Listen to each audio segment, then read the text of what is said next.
found AHO Radio.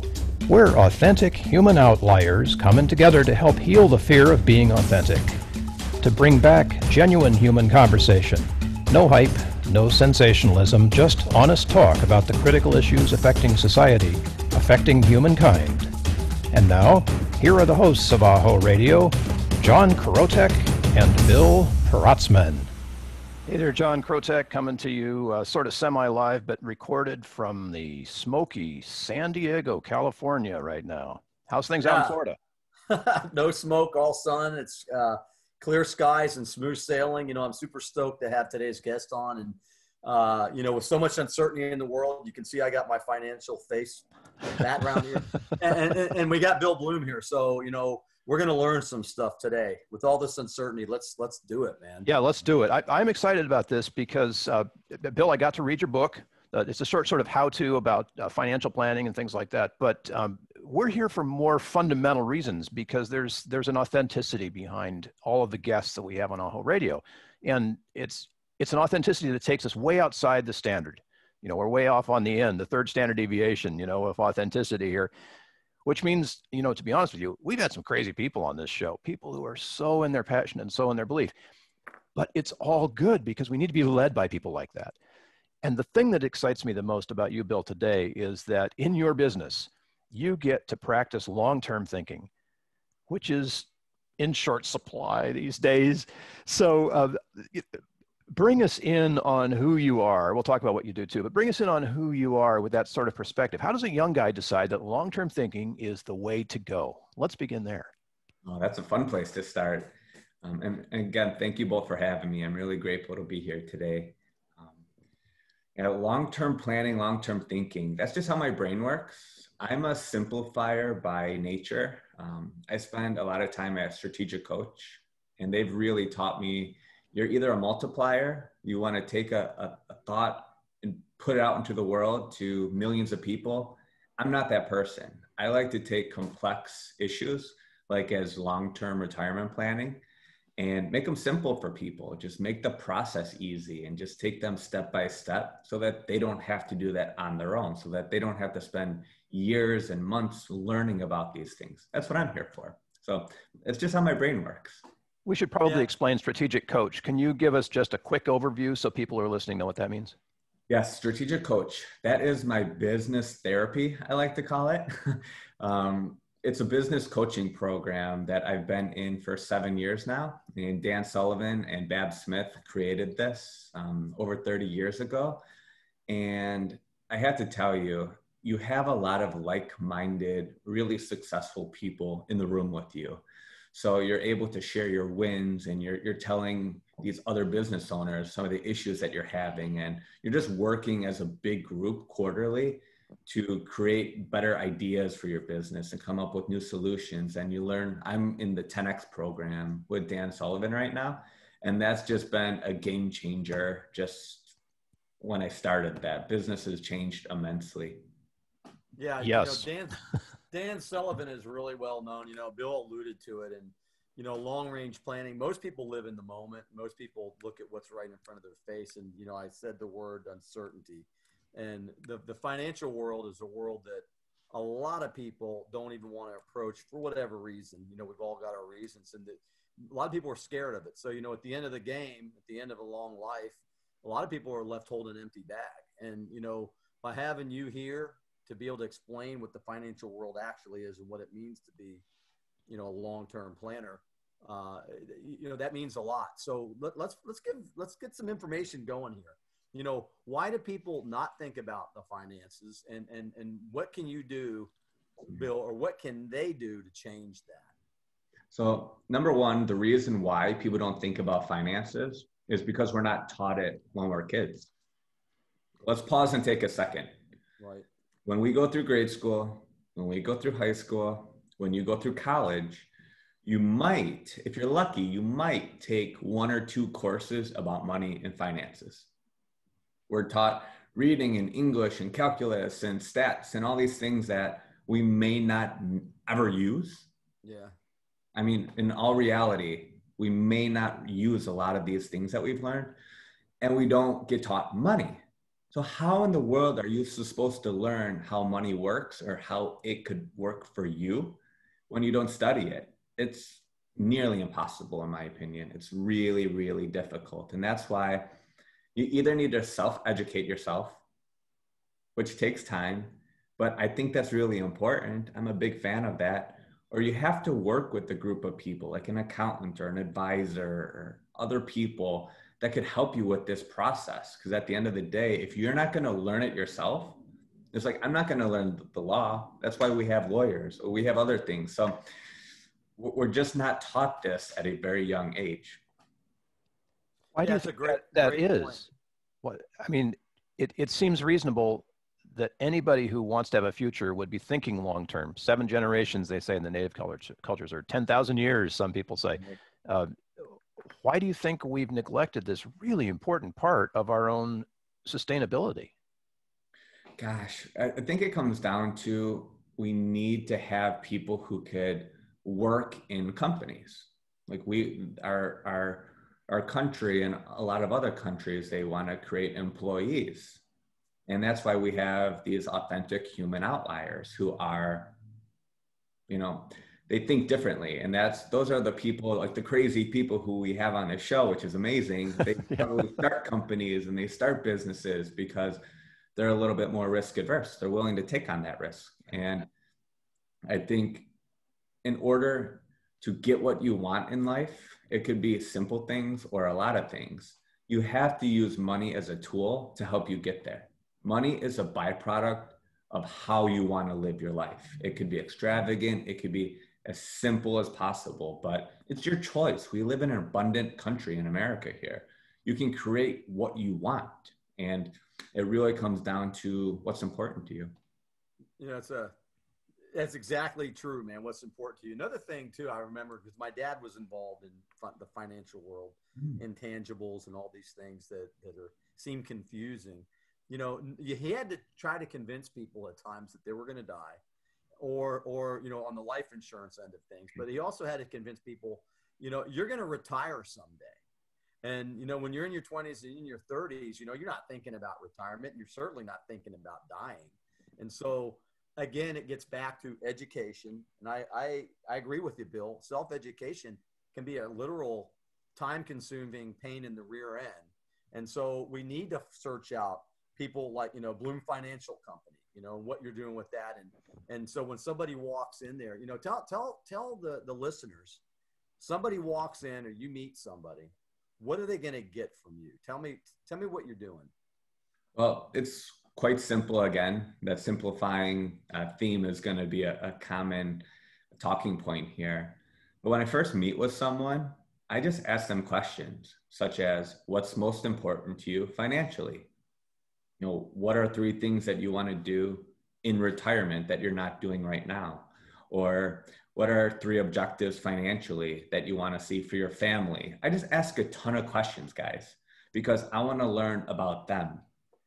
And when I'm listening to everyone speak to me, my brain starts working. And that's where the long-term planning immediately starts. And they don't know this, and that's okay. There's nothing wrong with that. But I'm taking notes, I'm taking mental notes, and the planning process has already begun at that point. And then after our second or third get-togethers, that's where we really use technology, because I have a retirement planning software. I know it doesn't sound too fun or exciting, but it actually shows you how long your money would last with what you're doing right now with your current investments. It's pretty amazing. And it only takes really 20 to 30 minutes to go through that program and fill in the information. So you could spend a half an hour of your time. It's a good investment to really see how long your money could last for you for the rest of your life. Powerful. Awesome. Uncertainty, we mentioned it a couple of times, and we're certainly living in a very uncertain environment. We see all this stuff going on. How does that affect people's psyches when it comes to finances? And Bill, and how can they get over that? Because you're hanging out with some high-powered people. Dan Sullivan and his buddies are not slouches. Those guys have been around. what do they do to overcome so much uncertainty? What do you suggest? Reading books is number one, and surround yourself with positive people. Surround yourself with people who have that abundance mindset, and they're not watching the news every single morning. They're not reading the newspaper every single morning, because you start your day with fear when you start with the news or the newspaper. Just start your day with a better habit. Go work out, meditate, do something, but try and stay off of those fear cycles first thing in the morning. And you're absolutely right. I mean, fear has a 3 times more powerful negative connotation as opposed to a positive thing that happens in your life. So fear stays with us years longer than positive things, such as 2008. The markets were down in 18 this year. So these are fresh on people's minds, and people want to have more clarity as to how they can retire with confidence. Absolutely. I'm thinking to myself about the first meeting I had with a financial planner. I was probably in my mid-20s. And there was no way, I mean, I'm the typical entrepreneur, all of that, but there was no way I was going to commit to anything that was going to last for the next 30 years. Absolutely. Marriage was a big enough thing. Other than scaring me into doing it, what is the tactic that's on the forward focus side for offering somebody with my mindset in my 20s a future that looks different? Gosh, I mean, I'll be direct with you guys. I don't work with a lot of 20-year-olds. I'm working with the 50 to 70, 75-year-olds. It's just a different mindset. There are amazing people in our industry they really work only with 20 and 30-year-olds, that millennial group. And if you're in that age and you're watching this, like, we wouldn't be the right fit for you. Like, hiring an advisor who can help you go slow, because you're not going to put all your free money away. You need to still enjoy your life and travel, and millennials want to do experiences. That's what they're all about right now. So they really need to hire someone, if they're not going to self-educate, to help them with their 401ks and their retirement planning. I'm working with the people who want to create lasting lifetime income, so that can give them certainty that you can retire as you desire with confidence. So that's really my specialty.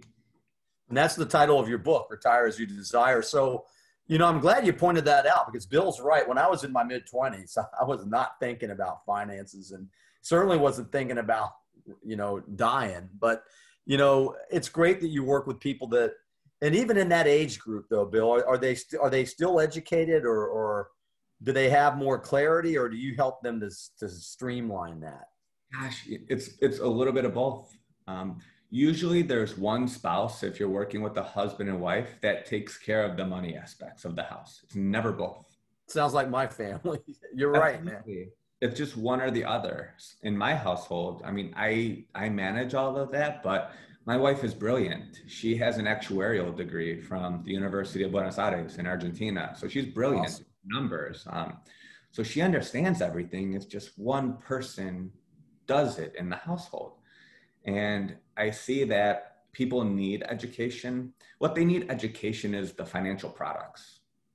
Yeah, they understand a mutual fund or a stock or a bond, but the word annuity can make people run, and they're not right for everyone. Not everyone should have one. Some people need them to help not run out of money, and the media doesn't portray that, but they work just like a pension in a lot of cases. But it all depends on that individual person. And that's why every single person needs to have their own customized plan for them, not for the masses. It needs to be for you and specifically for you. And that's the only way that I run my business, is everything is all about each individual client or husband and wife. This is a sort of a, I don't know, it's one of those life questions that I have, but I'll put it in terms of our interviews so that we can move forward on it. I have this continuing struggle with how much to reach back and help other people come forward versus letting them deal with their own thing and just moving forward with whoever is going my way already. And I'm setting it up that way because in this place, let's dive into the mind of Bill Bloom for a second and say, how do you take somebody who's never done that long-term thinking and that simplification that's in your mind? How do you translate from what you can do so naturally so that someone who wants to do that but doesn't yet know how begins to think long-term? You know, we're so compressed here. We've got elections every 2 years, a presidential election every 4 years. It's like we think in these very narrow windows. But how do you help somebody say, oh, the long-term looks like this, and become more comfortable in that expanded space? Oh, that's fun. So this is so fun. The way that I do that with people who don't typically think long-term, especially if they're not a business owner, is we take them 10 years, 20 years, or 30 years into the future by asking questions. Questions are so powerful. I just ask questions and shut up because it's not about me. It needs to be about them. So when I ask a question like, let's say when you're 75 years old, take a moment to think, what are 3 things that you would love to do? And I just stop talking and let their brain start working. And then let's say when you stop traveling so much, let's say that was their answer. Let's say you're 85 and you stop traveling so much. You know, what are some things that you would like to see your money do for you? Or would you like to start donating to your church or a charity, or start helping out the grandkids or great grandkids? And then I stop talking if it's applicable about the grandkids, but just get people to start thinking. That's the key, and place those questions in front of them. You know, I love that approach. You know, we've all heard about visualizations, and you're so right, Bill, because it makes it so much more powerful when somebody thinks, well, holy cow, here I am, maybe 45 years old. I'm thinking about what it would be like to be 75, and I'm visualizing that. So you're all about, you know, that really is the authentic way to do it, is to identify and listen. What you just said is probably one of the most powerful, ladies and gentlemen, we're saying it right now. Listening is probably the most powerful attribute that any financial advisor or mentor or coach can offer you. Because if that person, male or female, is listening, like Bill Bloom, then you know that they're gonna zero in on who you are and what you need. And I think I love that. I just love that, because I've never had anybody ever tell me that. Well, I'd ask a bunch of questions. You know, it's always something different. That's powerful, man, because you're actually, your client base or potential clients are actually starting to visualize what a future could mean. Can you imagine, man, Bill? Imagine this, man. Imagine if we had met Bill Bloom like we were in our 20s and took it serious, or in our 30s and took it a little bit more serious, and whatever. But imagine where we could be. I'm thinking about that. Where you could be. And it really comes home, man. It really I'm not beating myself up. You know, I've made plenty of mistakes, but this is enlightening, because it's never too late. It's never too late, if you don't understand something, to reach out to a financial advisor, even at this stage of the game, and go, holy cow, I need to figure this thing out. Because I want to make sure that I'm in that place when that time comes. And thanks for pointing that. It's great. So, you know, what are, like, you know, you talk about clarity. What are, like, 3 people's, the main things that they're looking for? You know, can you think of 3 things that people have concerns about, the dangers or the pitfalls? Oh, yes. I mean, there's the danger of market risk is first and foremost on people's minds, because we've seen a lot of volatility even at the end of 2018 through now. And that's not a long time frame. Just like what you were saying, Bill, we think in these short time frames, and that's one of the big ones. But the number one fear of retirees is running out of money, is they don't want to be dependent only on Social Security. That's the number one fear. And I think the third one is pretty important, is our health. That's why we need to take care of ourselves, take care of our brains, take care of our bodies, exercise. But healthcare and retirement, if you need long-term care or if you become ill, it can cost a fortune. And all the money that you've saved and you work so hard for, if you don't plan properly, that's one of the big pitfalls that you could run into in retirement. And that's unfortunate. Yeah. Yeah, that's scary stuff. That's why people don't get involved, I guess. It's because they don't want to face what could really happen. They shy away from that because they don't want to face the reality of saying, okay, when would my money potentially run out? And that's what our software shows people visually. It will show you on the graph at what age, with what you're currently doing, and how much income you would like to receive. Again, it's all about you. So if you say, I would like to receive $5,000 a month for the rest of my life, include inflation, you can visually see that. So you need to spend the time to see where you're at. And it doesn't take that long. It doesn't need to. Bill, I've always been curious as an entrepreneur, how much of what you're seeing in your clients' portfolios, let's call it that, includes a side hustle. That's a passive income over which they have some control, but as a musician or an artist, you've always got, CDs that pay you $4 a year or whatever. That kind of side business that's hands-free. Yeah, sometimes less, or books. Do your clients generally have a side hustle like that that's substantial for them? Some of them do, but not many. Not many. I could think of a handful who they chop firewood because they live on an abundant property that has it, or they cut grass with one of their kids for a side job just to teach his son. You need to work for what you want in life, and they invest that money, which is amazing, from their work. So, I mean, not many of them. That's interesting to me, because here we are in the world's entrepreneurial leader, America, where everybody's, individual, go, go, go. And yet, how come we don't have more people who are operating a small business that way? It's really a time thing. It's where people are prioritizing their time. Is it in front of the TV? Is it in front of a book? Or is it at the gym? Are you taking care of your brain? It's really little things that separate people. I mean, it's not rocket science. It's just your daily habits that you do. So if you're reading instead of watching TV, are you looking to start businesses on your computer or your phone instead of watching TV? Just those little things make a huge difference.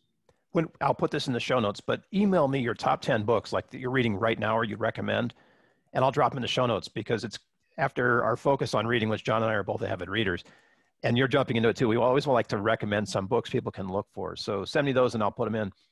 Just to pick into that list though, what's on top right now? Just one of them. Oh, one of them. So one of the books is called 3 Feet from Gold from Greg Reed. My friend Justin Breen, who introduced us, introduced me to Greg as well. That was a good one. It's a great play, more of a modern version of Napoleon Hill's Think and Grow Rich, which is such a classic. And I just put a top 10 list together for a current book that I'm going to be releasing in October. So I have that ready for you. So I'll be happy to email that over.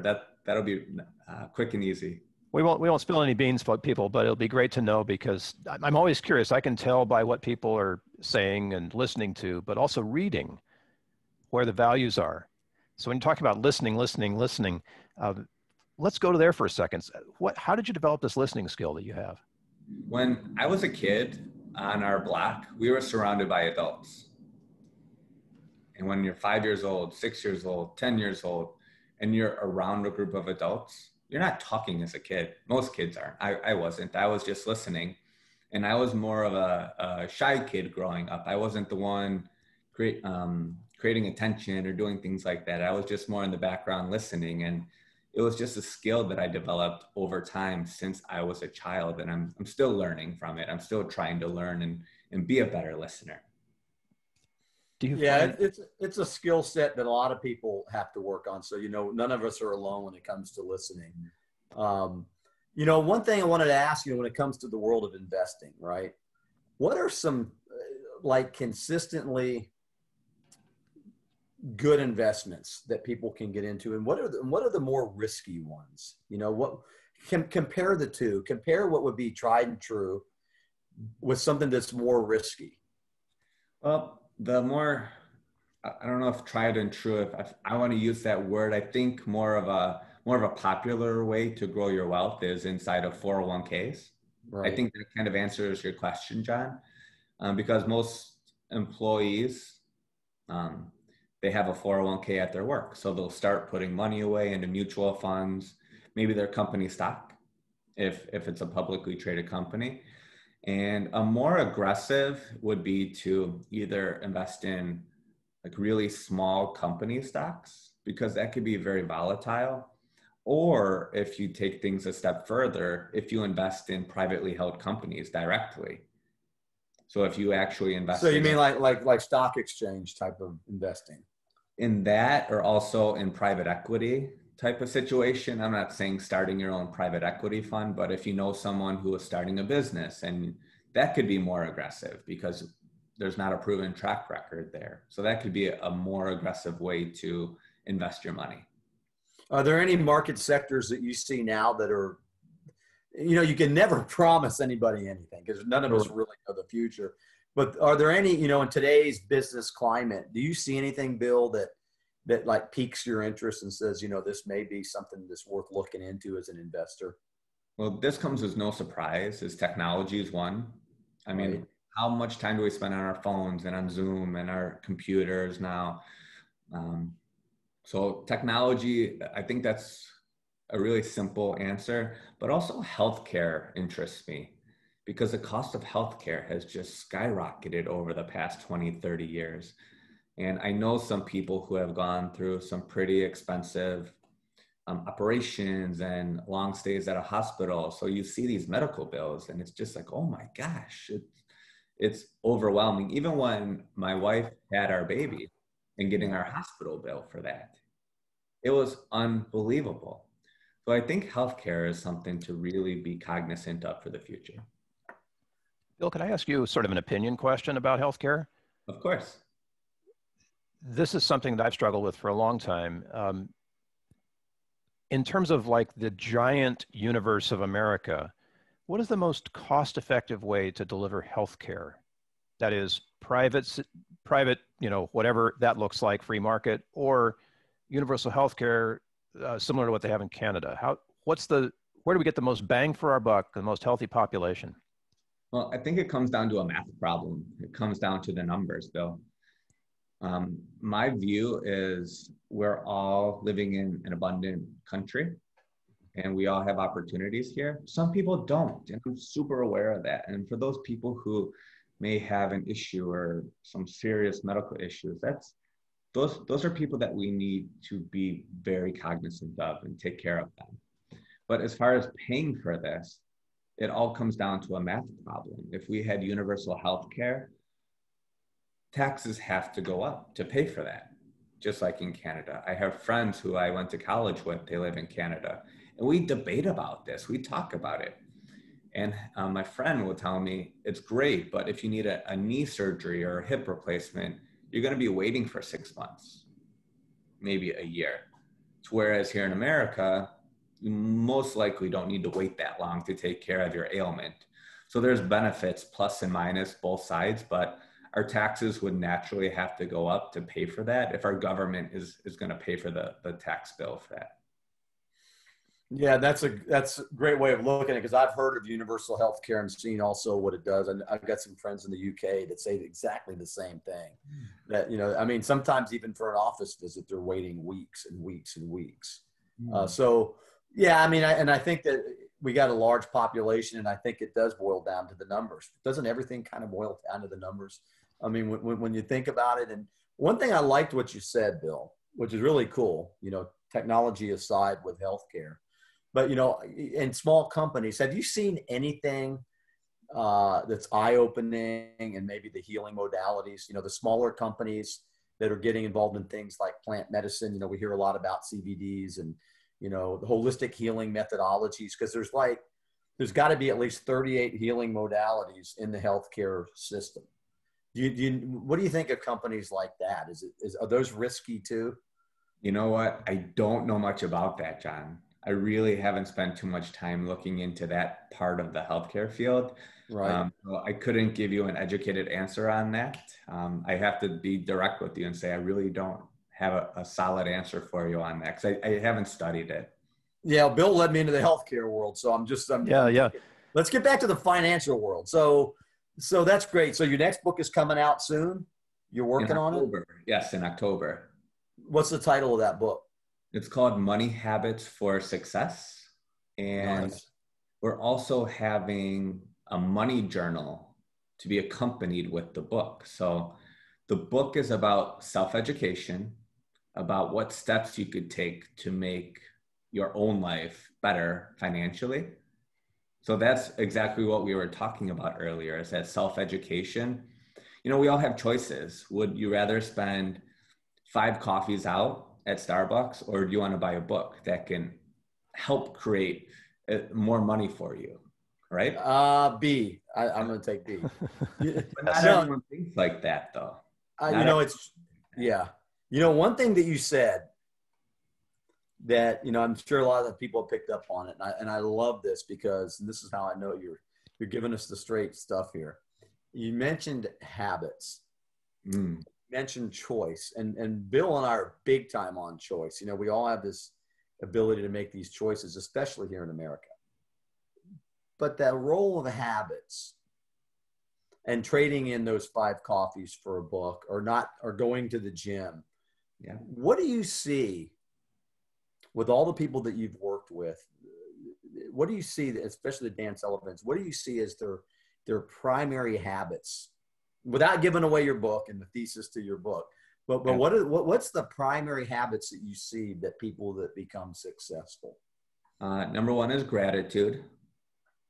They believe in gratitude. They practice gratitude.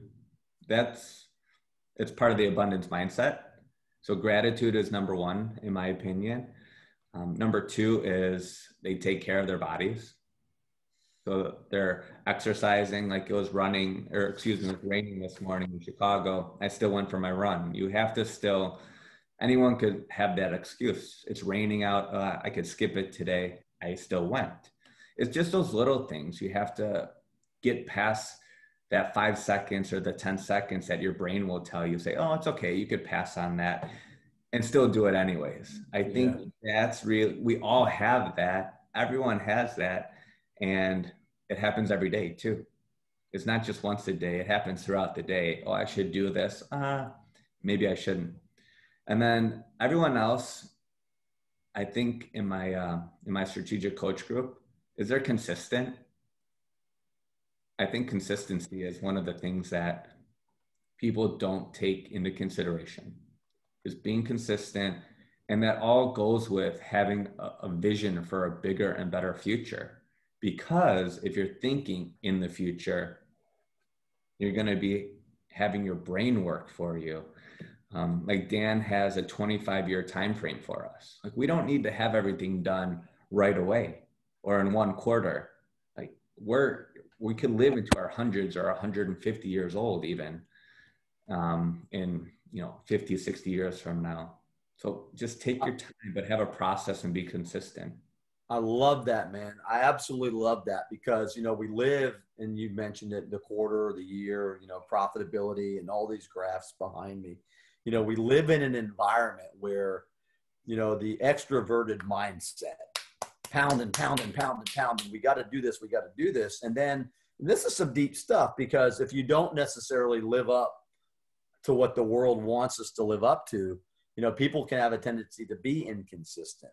Absolutely. not to be grateful. And so, Bill, what do you do? What is a typical Bill Bloom day? Oh, that's fun. Yeah.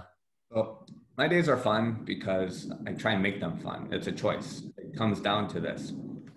But when I wake up, I'm spending time with my wife and our son. Our son is 14 months old now. He's walking and talking, and so awesome. We feed him and hang out with him in the mornings.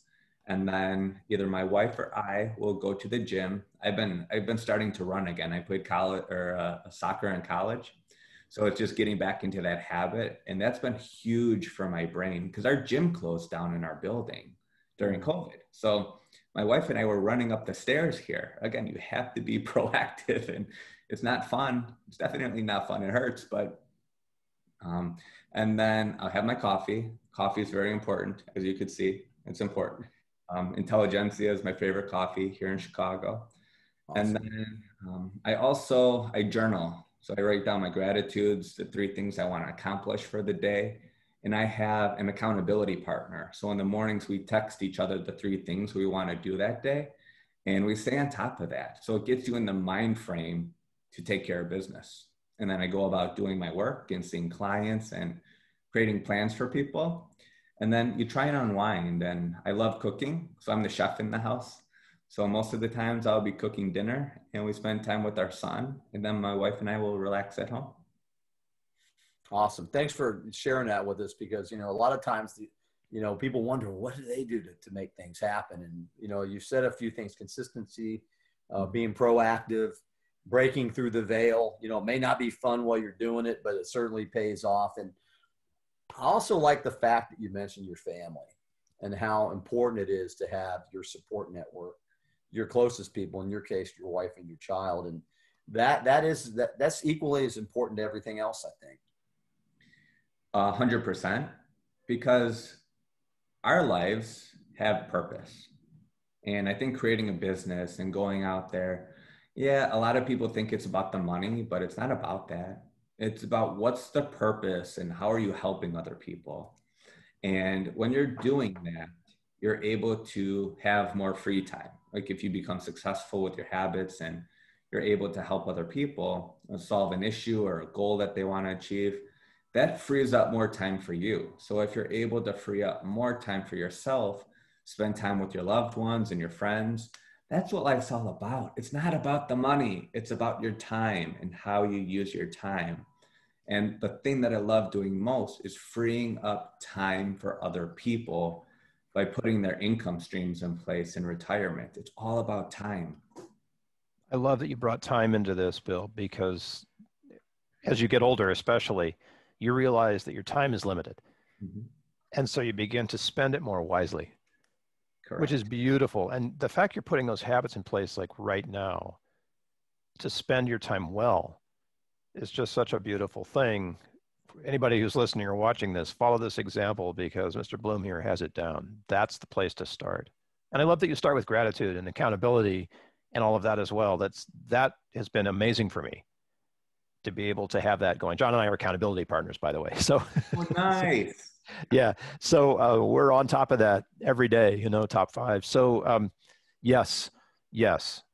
And practice, of course. So people say, well, you know, how'd you learn to play the piano like that? And it's not really that you learn to play the piano like that. It's just that you put time in doing something and you get to a place after a period of time where you've got a skill that, you know, you've invested in yourself. And, you know, nobody starts out to be, I guess very few people start out to be concert pianists, but people who can start out and know that over time, they will exponentialize whatever it is they're working on, even if it's a little bit a day. That's a beautiful thing. Yeah, it is. And I'm getting that from Bill: magical universe, choices, gratitude. And he said a couple times, and it seems cliche for some people, but you're living it, man. Abundance mindset. I learned that at Coach. That's what Coach has taught me all these years. I mean, that's been the greatest personal investment that I've made. Yeah, it costs money, but I was 20, when I started Strategic Coach, I was 28. And I had just started my business and I lost every single penny of revenue that I had. I started completely over.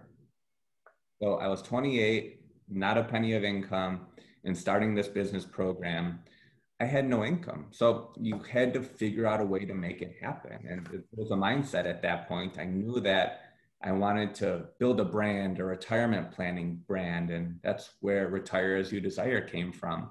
But it was just a mindset choice to go ahead and try it and do it. This may be an obvious question, but I'm going to ask it anyway because it seems like the right moment.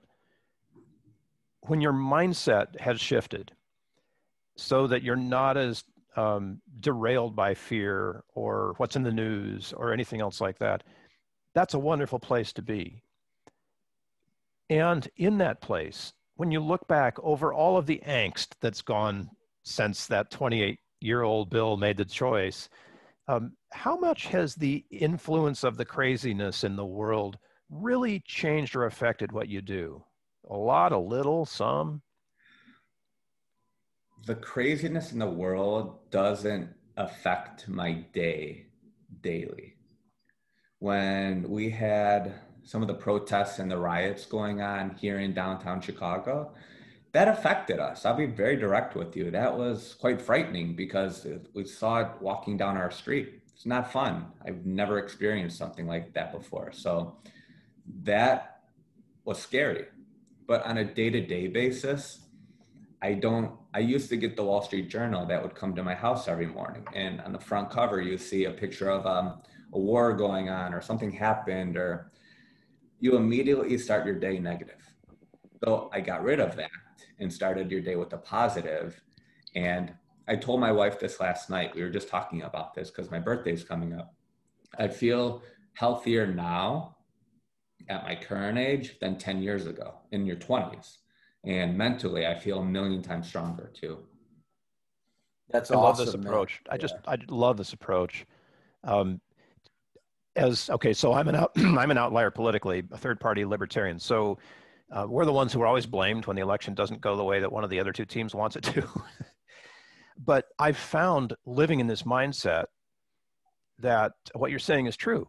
It doesn't really matter to me who sits in the White House. I mean, it does in one sense, but in terms of my individual day-to-day, it doesn't make that much of a difference. And I wonder, in the financial investment world, is there any major impact on trends over the long term based on who's sitting at 1600 Pennsylvania Avenue?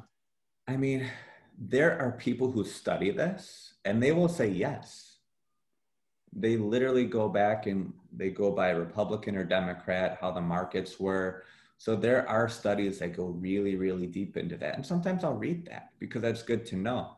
Yeah. For instance, when Trump was winning the election almost 4 years ago now, the future shot down 700 points, I believe it was that night, and then recovered throughout the overnight trading. But we potentially will see some volatility going into this, but still, you need to stay consistent and you need to be aware of your daily habits. And that's what, my new book is all about, is having your money journal to actually see what you're doing on a day-to-day basis so that you can automate things elsewhere to make your life better. Just simplify your life.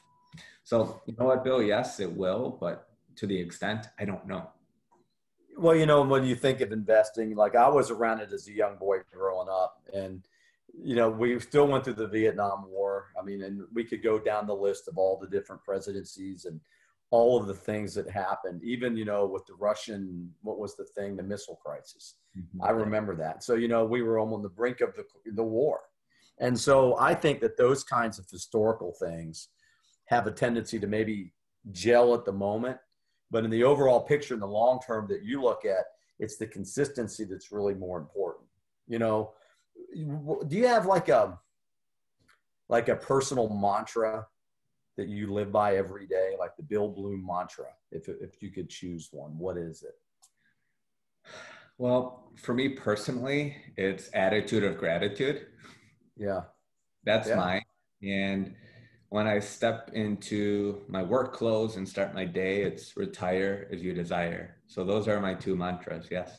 Awesome, man. And when you live by it and you're consistent and you don't just talk smack, your life can be whatever it is that you want it to be. And, Bill and I have talked to so many cool people and we've read a lot, and it all comes back to one thing, I think: the mind, and using your mind to make these choices.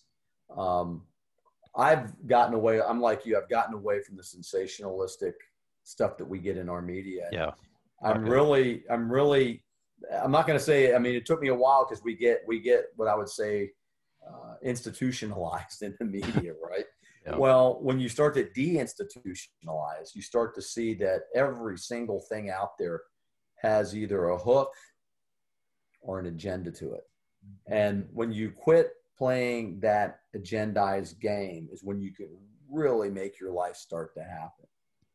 It's very refreshing, Bill, and I'm not blowing smoke, to hear, how you've managed to navigate your life, but in a way that is good for you, your family and you, but also for the clients that you service. Because regardless of all the technology that we've got, like with this cool picture and these things we're talking around the country, it still boils down to people. And I know that when I'm talking to Bill Bloom, I know that he's freaking listening to me. And that's important to anybody that's going to be investing money with somebody. So kudos to you, man. I mean, I love to see people, and I know Bill does too, that are talking the talk, walking the walk, and making the world a better place, because you're doing it, man. You're doing it in increments, I think. Yeah, consistent all the time. Let's go to gratitude, because what a great way to sort of put everything into a box here and tie a ribbon on it. Bill, what is the most surprising stuff that's come up in your gratitude journal for you? Things where you go, oh, yeah, I am grateful for that. I think it's come down to the things that we've wanted to do. It correlates with those experiences where I was able to take 2 weeks off and go to Argentina, where my wife is from, with our son, before COVID. But just little things like that, and having the pieces in place and the team in place that, you sort of have a self-managing company where they could help out the clients if they need the paperwork or this or that. And we love to help them with that. We want to be there for them. So with the gratitude, Bill, it comes down to time. I mean, if I go through my journal right now, I have a couple of them sitting right next to my bed, and you go through them and I write down my goals, and to see the little steps that you've taken to reach those goals, or when you do reach those goals, and you're in charge of the time frame for those things to happen, mind you. It doesn't have to happen in a month or a year. It could take 5 years, and that's okay. It's okay. It's all about the journey and the progress that you're making every day to make you better. Because if you're making yourself better, you're going to make the others around you better. It's not cliche. It's so true. Yeah, without a doubt. What part of Argentina is your wife from? From Buenos Aires. Yeah, it's a nice country. I used to climb in Argentina. We'd base out of Mendoza, and a wonderful wine country. And then we'd scurry up to Aconcagua and run mountain climbing trips there. We did it for 12 years. And what a country, man. Do you speak Spanish? Poquito, a little bit. It's a work in progress. Yeah, that's awesome, man. So yeah, and so consistency and habits and gratitude and following through, and I like the fact too that it's your life. You don't have to live it based on what others say it needs to be, or that time frame. As long as you're clear on what you need to do to take care of your life, then what you do shouldn't matter to anybody else. I mean, or what they do shouldn't matter to you, in a general sense. But you're living it, brother. Desire to retire to desire to. It's a paradox. Yes. It's a paradox. So, right, of course, John, you're so right. When I was 22 and 23, starting in the financial world, I saw the successful men and women in our company. They had the nice watch and the nice cars, and I thought, oh my gosh, you have to have all this stuff to be successful, and it's the complete opposite. Those are byproducts. If you want those things, there's nothing wrong with that. If you want to live like that, that's okay. But the money is a byproduct as to how you want to live your life. But you have to help people. You actually have to help people. That comes first. Yeah, great. Well said, because that value add, or that helping people, is part of the equation. And you're right, man. People get involved, Bill, with companies, and they're going to be millionaires overnight, and they need to have that Lamborghini. And it is great. There's nothing wrong. There's no judgment. Right. But it's on your time schedule, not somebody else's. And I think it'd be cool to have a Lamborghini for maybe an hour, but I don't know if I would want to have one, or bust my rear end to have one for the rest of my life. I don't know. I'm just being facetious, but you know what I'm saying? I mean, it's different for everybody, and you spell that out so eloquently, and I'm proud of you, man. Thank you, guys. Bill, I heard you say something that's so important, is service. And with that listening ability that you have, when people, if you're listening, that puts you in a way that nobody else can be in, because then you have the opportunity to serve. And Bill, you just exemplify that service mindset in a way that's so beautiful for me. And thank you so much for bravely being out there. And you know, thank you to Strategic Coach for making people like Bill in our world. We need you, Bill. We need you. It's important.